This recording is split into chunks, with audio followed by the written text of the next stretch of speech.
do, so I'm going to record this. If you wanted to make a form that actually worked, you would have to actually write some PHP. And the problem with the PHP, and the reason why we're not doing it in this course, is it would take a couple of weeks to sort of learn it. You need to pass variables from one file to another. And so basically you have to learn another language to do that. This is what PHP looks like. If you had this is an HTML document with a form in it, and the form has an action for a PHP file. And that PHP file, do you see we have to write some PHP in it? What this is doing, the echo means just to write something that's put onto the screen, or yeah, it's going to go on the screen. We have to use the $get to get the name from the form. And yeah, it's kind of tricky, and I'm not really going to ask you guys to do that. So no, you do not need to make a form that works. So that's why I'm showing you that. Is it is kind of tricky, and I'm not asking you to do it. The other reason why we don't, if we were going to make a form that works, we would have to work it on a server. You can't just sort of make a form that work a PHP form and sit it on your PC and in your browser run it. It won't work unless it's on a server. And so those complications mean that it would take a little bit extra time to actually sort of get through teaching and learning this stuff.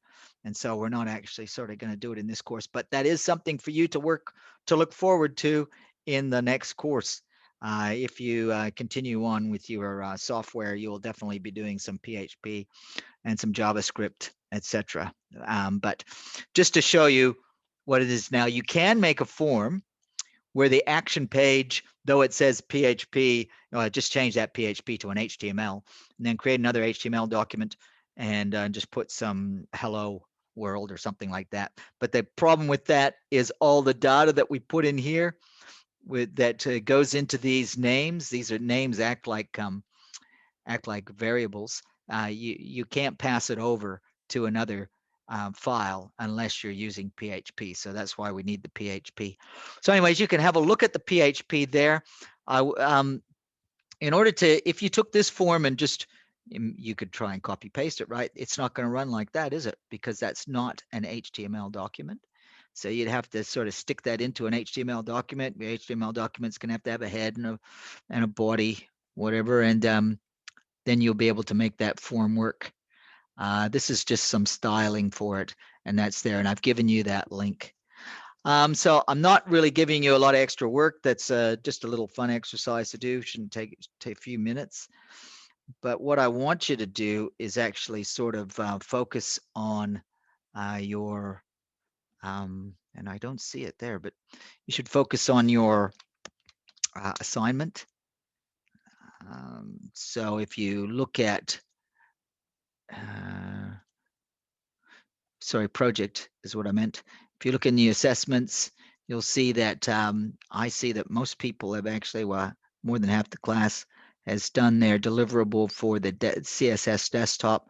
The next things to work on is the mobile CSS. So that for that, you need to do your adaptive display. The app media is less than 600 thing. And then you've got the final to work on. So I'm not going to give you a lot of work. This is just this one here. You could just about do it with a copy paste plus build a few extra things. Now, as I was saying, you don't need this, so put that away.